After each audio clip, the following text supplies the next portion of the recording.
Sa tingin ko sa nararamdaman niya para kay Sam. Ayun pala. Kasi syempre maraming ikot eh. Unang-una magkaaway kami. At hinahanap niya ako, kumbaga alam kong wanted ako sa kanya. Ngayon, kung paano ko makukuha yung puso niya, yung tiwala niya sa akin, paano namin bubuin yung pagmamahalan. Ibang wanted pala. Ano yung silang pagka-wanted ni Gabo kay Sam? Nako, yun na nga ang dapat tanungin. Dahil bilang babae kanina habang nilalatag namin yung kwento, nilalatag niya yung kwento, tapos kinukunan namin. Kinikilig na ako bilang babae. What more pa yung mga audience natin na makakapanood? Yung abangan. kinikilig ka as Sam o Julia?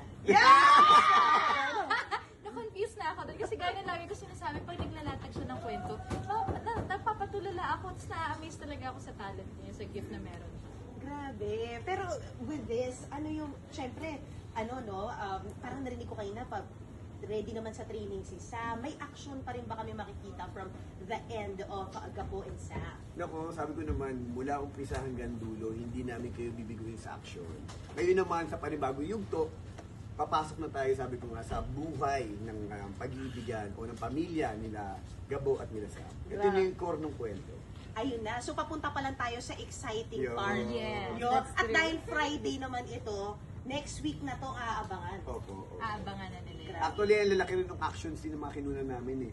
Yung lalong-lalo na yung dahilan kung ba't napunta dito si Samantha sa lugar namin. Napakalaking eksena at hirap na hirap si Jules doon. Oh, medyo ibubulong pa lang natin, medyo embargo pa kung paanong eksena yun. Pero anong paghahanda mo doon, Julia? Naku, from the very start kasi bago pa lang talaga ako pumasok dito sa Sigabot. Pinag-train na ako ng boss ko talaga eh. Siyempre, di tayo po pwedeng mapahiya. Pero bukod doon, nakatutok talaga rin siya sa lahat ng mga gagawin. Lahat ng mga eksena, tamang posisyon, tamang paghawak. So lahat yun talagang tinuro. Kasi sabi ko naman, di ba, pagdating sa action kasi, ang kakibat kasi yung disgrasya. Kaya every time na may kinukulang si Jules sa malaking action, lagi ako nandun nakatutok. Kaya nung probinsyano days pa lang pinag-training ko rin sa motor, pag-awak ng baril, sa mga fights.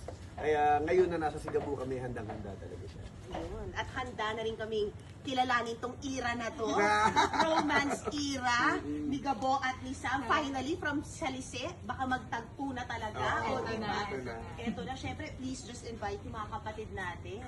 Sa lahat po ng mga Pilipino, sana po samahan nyo kami mula Lunes hanggang Biyernes. Gabi-gabi po yan sa TV5, magkita-kita po tayo. Aabangan niyo po ang maraming timpla, maraming patikim na ibibigay po namin sa inyo. Sa Sigabo, Coco Martin Sigabo, mga kapatid, maraming salamat po. Thank you so much, Coco and Julia. Syempre, yan muna yung latest mula rito. At next week, abangan nyo na kung ano tong pagka-unveil nila ng malalaking eksena. Back to you, Jervy, dyan sa studio.